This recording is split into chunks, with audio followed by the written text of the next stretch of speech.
we have a very special treat. We have Kathy Levin, a registered dietitian all the way from Springfield, Illinois, who is going to talk to us about very healthy foods. And she's going to show us actually a recipe that is a vegetarian taco soup that has a lot of ingredients, and among them, a lot of protein, right? A lot of protein, Mhm. because this is what Absolutely. many times we're looking for in vegetables. And so, Kathy, thank you for being here. The floor is yours. Tell us. Thank you, Monica. It's great to be back. I'm so excited to share with you today just the whole concept of plant-based protein. I feel like for a lot of people, it's a foreign concept, and you can't even imagine how in the world am I going to get protein if I don't eat meat.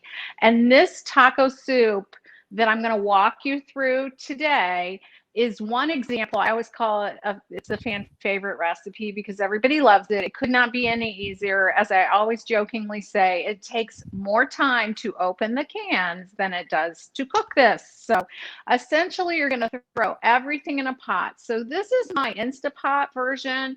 And so this cooks in 10 minutes on the soup setting. But if you don't have an instant pot, just get a big stock pot. You can put everything in there.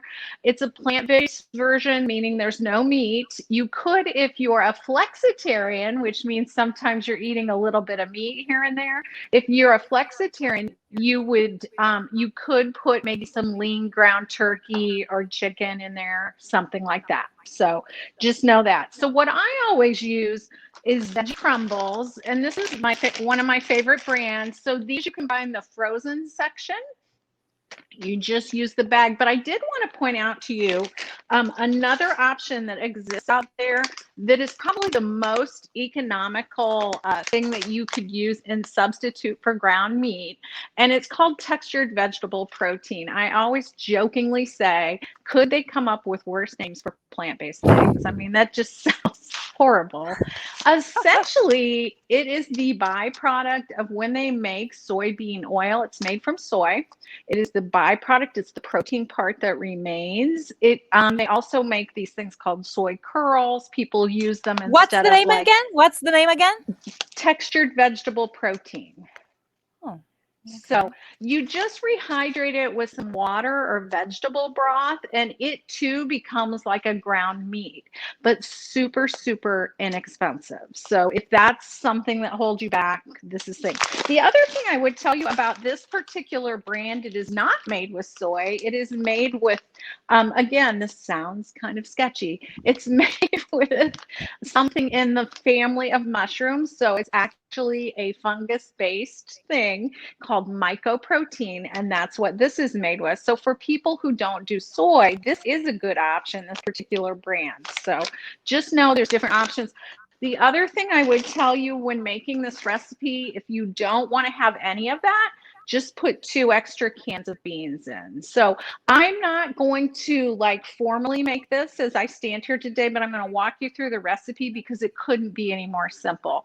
So it calls for 2 cans of beans, like a red bean or kidney bean and a pinto bean. But right now, sometimes you go to the grocery store and you can't find that stuff on the shelf. Or if you're like me or anybody, I don't know, all the way from Texas up into the Northeast has been like pummeled with snow and freezing cold. I'm not going to the grocery store. I don't expect you to go to the grocery store. Use what you have in your pantry. So the other day I made this soup and I didn't have those 2 beans. I just used 2 different kinds of beans. So I used like a white bean, a cannellini bean, and then I used, I can't remember what the other bean was, but you could use chickpeas in this. That would be totally fine too. So any kind of legume like chickpeas, red beans, kidney beans, great northern beans, pintos, you could use black-eyed peas. All of those are legumes and they're a great source of protein. And the nice thing about having a varied amount or very different kinds, then you get different kinds of fiber. So it's actually good for your GI health. And that's what keeps our immunity up. So we want to have good bacteria growing down there in our GI tract, down in our intestines. So we're going to just kind of walk through. So it takes those 2 cans. Then you can either use, and here I have them, lima beans or butter beans. You can pick whatever you have available. So you use 1 can of that. You also put into it diced tomatoes and green chilies. So Monica, are you a spicy girl or no? I am a spicy girl, but I don't like it too spicy. I don't know if it's Okay. possible. Yeah, I think that's true. So I am not a spicy girl. So what I do, my own trick. So it calls for one of the larger size cans, so a can about this big of diced tomatoes, and then 2 cans of green chilies. But what I do is I get the Rotel, the diced tomatoes that already have the green chilies in it, and just use that. And then I get the mild. So Rotel has all different heat levels. They also have low sodium. So that's going to be part of the base of this as well. So you just figure out what works for you is the way I would always say that. Of And then course. you can use hominy. Are you familiar with hominy? No. What is Okay. hominy? How do you So spell that? it's HOMINY. Okay. So it's actually made from corn. Hmm. And it's kind of puffed up, if you will. If you look at it, it's like thicker.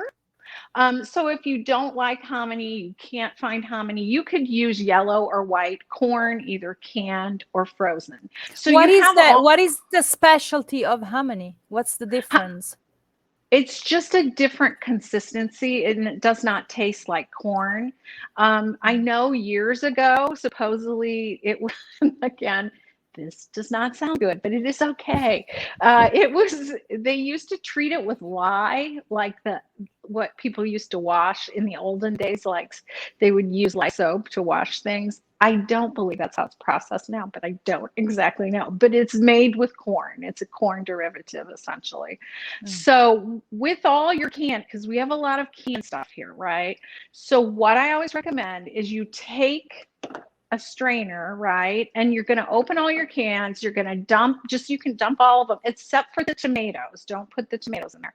You're going to dump everything in there and you're going to go under the faucet and rinse it off to get some of that sodium down.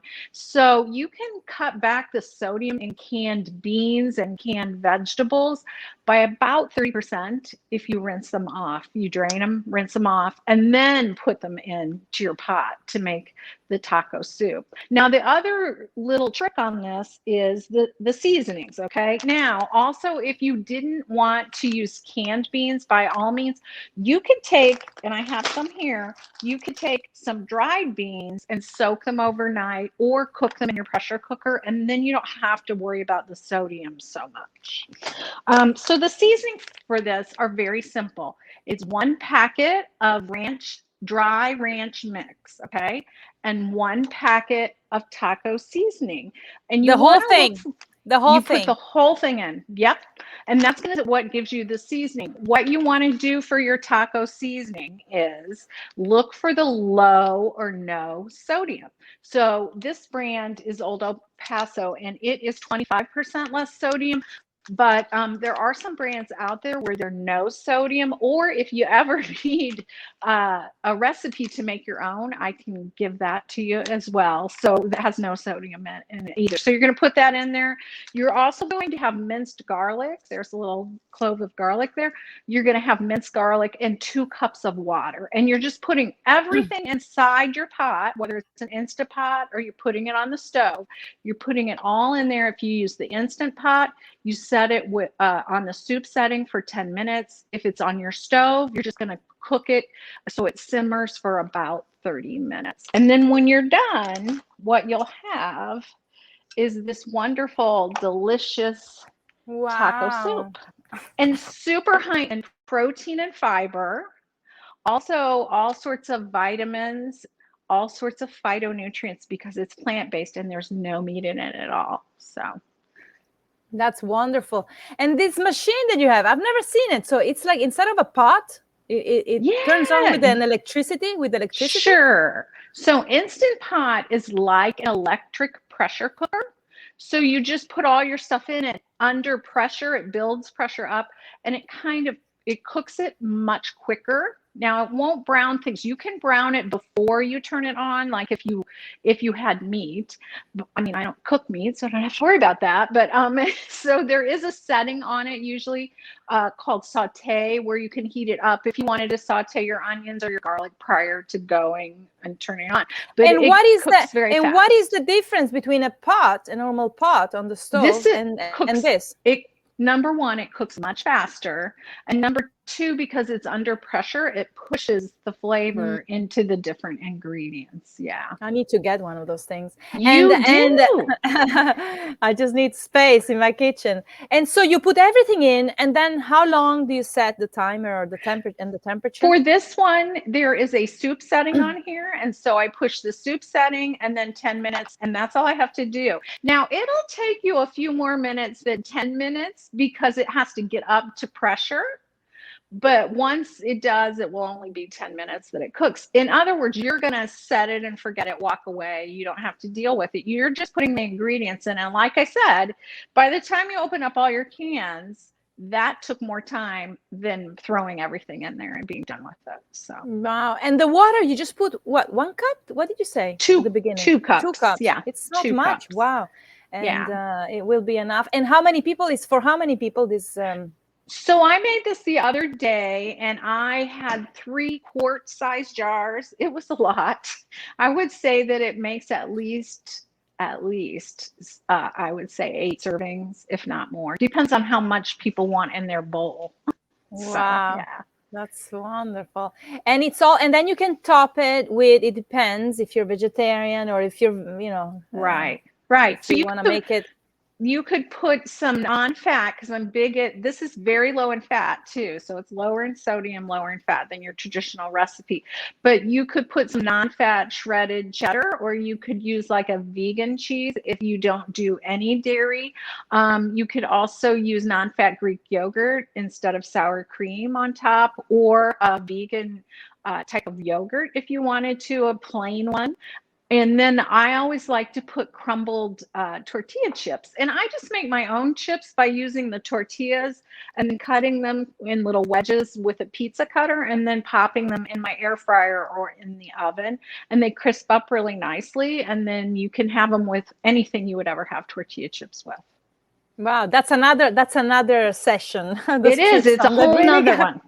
Yes, and then we'll bring on the air fryer. That'll be another one.